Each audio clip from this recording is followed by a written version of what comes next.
Is the all-kill comeback patch worth being out? Here's my thoughts about it. Let's dive into it. I'm going to start off with the new map.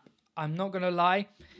The new map visually is beautiful, but gameplay-wise, I'm going to say it's a big L. With the visuals, I think it's the most prettiest map they've ever done, and I give credit where credit's due.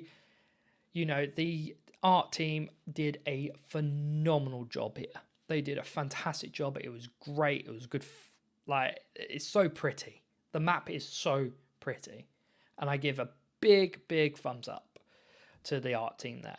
However, gameplay-wise, it's too big for these poor M1s that have no mobility. Blight, Ghoul, and all that are all fine because they can go across the map in seconds. Killers that don't have that will be forced to defend gens. And I'm not going to lie, I feel like I can say as a killer player, I'd rather be in chase. I'd rather have fun chasing people and hooking people than worrying about, can I even get to across the map to stop that gen progressing? It's... gameplay wise, it's just boring. It's boring with like getting down to forcing us down this road where we have to play gen defender, and it's just boring. But with the new Survivor coming out, I think he is phenomenal. I think his perks are very well balanced. I think 5 moves ahead is going to be one of my favourite perks, and I know for a fact that flow state will be one of my perks I would definitely be putting on my builds. I like the idea of when you complete a gen, you earn a token, and it gives you, you know, healing just that little bit faster and unhooking someone. It is literally a clutch situation at the end game sort of style. I love it. The place for us, it's very niche. I get that some people will run this to be stealthy. I have no issue with this. It's a good enough perk. I think it's the weakest out of the 3, and 5 moves ahead is the best one of them all. But my personal favourite would be flow state. Now, let's talk about the main man himself, Trickster. I like the concept of what they wanted to do with Trickster. However, I think they executed it very poorly.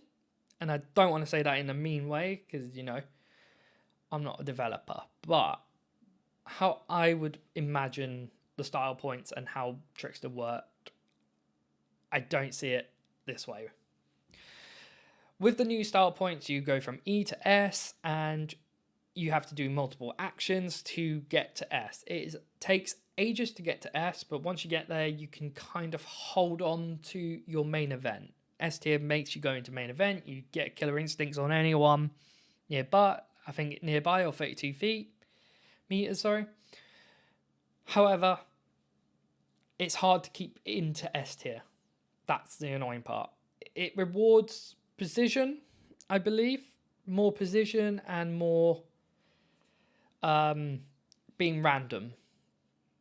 This would be great in theory. But then you nerf his base care. So now he's back to 110. So survivors can get out, like go find line of sight very quickly. And with the new decay system, they will decay and you will stay on E tier for a very long time. It is very punishing unless you can hit every shot or get really up close to them.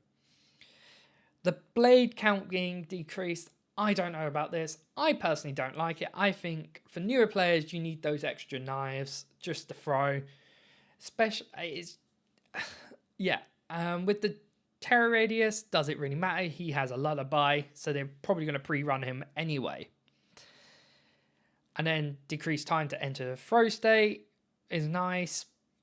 And then exiting is nice, but I just don't think the way he plays is very fun anymore. Like, I would prefer him to still be 115, maybe change it up, you know, give him a bigger terror radius. I don't know, but he has a massive lullaby, so I don't know why his terror radius changed it doesn't really matter, really, does it? Yeah, it like you get like these style points. What you get with them, it's just kind of like, so basically you get the max generate style points for hitting people through small gaps. I'm not gonna lie, you are just basically rewarding the experienced players, like the few trickster mains here, not the newer players. He has nothing that makes a new player go, I want to play him, apart from his absolutely beautiful skins. And I will give him credit where credit due. His legendary skin, she is a very well designed, very pretty skin. However, I don't think that's going to. Your sell lows are there, but no one's going to play him long term, Trickster. I think you are rewarding the really skillful, and you're not rewarding anyone learning the killer.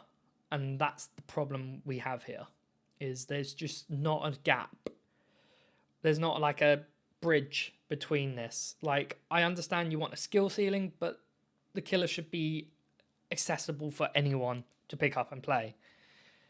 However, with this new change, he's very difficult to get the hang of. So, with certain killers getting changes, like the first getting the 10-second decrease, good enough. I have no issue with that. Kaneki getting his leap vault, he can no longer damage someone there. Do I think that's a bad thing? I don't know. I kind of think that's pointless. I think there's other things you could have changed about Kaneki. Wesker's changes is just why? Why did we do it? Like, you kind of made it a way that it just makes no sense. Like, put invisible walls there and all that. Like, you're taking the fun aspects of Wesker out.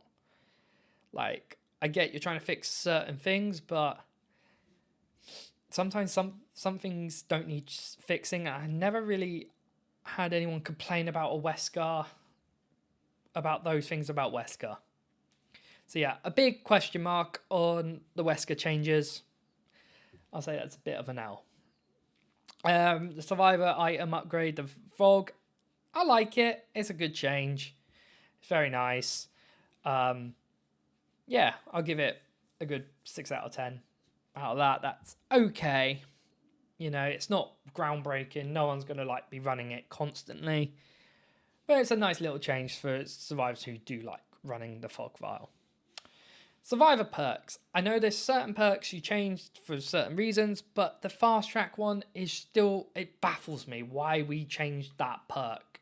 You had loads of perks you could have changed, but we didn't. It just, yeah, to me, it makes no sense. Fast track getting reworked to the way it is now. I think it should go back to the original. I saw nothing wrong with the original. Yeah, I'm a big, like, not a fan of that. And, like, you change that one, and then you go for Pop Goes the Weasel, you've changed that. Which is understandable because it was the most used perk, but Fast Track wasn't the most used perk. There was more trouble perks in the Survivor side that you could have changed, personally. But it is what it is. Personally, yeah, a big L on that one for me. Now, this is my favourite part of the patch, is the features. Should it be a patch? I don't know. I feel like it should have just been an update. But basically, the descriptions have shortened down, which is fantastic for newer players because, my God, you did not need to write a paragraph in a perk text just to explain what it is. I am so glad it has changed and it's simpled and it's shortened and it's, yeah, big thumbs up. That needed to be done a lot sooner than now. So big thumbs up on that one.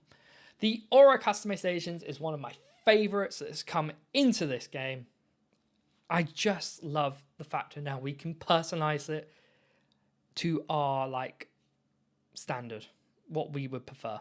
And it's so great now. Like, it actually is more accessible for people now, and it makes the game feel more personal. So big thumbs up on that one. A 10 out of 10, that's like the best thing. The new prestige system and award system, I like the fact you get icons. Do I think it was worth icons for putting hundreds and hundreds and hundreds of hours into a killer or survivor? No, I feel like you should give us skins, a little bit of currency. You know, it's a good step in the right direction. I think you should be giving people more for prestige in that killer. I feel like you should give them the shards, give them more blood points for it, like massive blood point hits. When they hit 100, they get like 5 mil for free. I don't know. I feel like there should be more to it. A big skin definitely at the end as well, like to say I'm a P100. So yeah, it's a step in the right direction. Overall, I think this chapter is more low mid than... There's a lot more negatives in this patch than positives. But I think the certain things that have come in are big. So I love the new survivor and the new perks. I like the accessibility options now and the changes to the text. I think that's a big plus. However, the size of the map and the tricks to change is a bit of a L to me. But anyway, what do you guys think about it? You put your comments down below, and if you enjoyed it, please give it a thumbs up and sub, and I will see you guys next time. Thank you.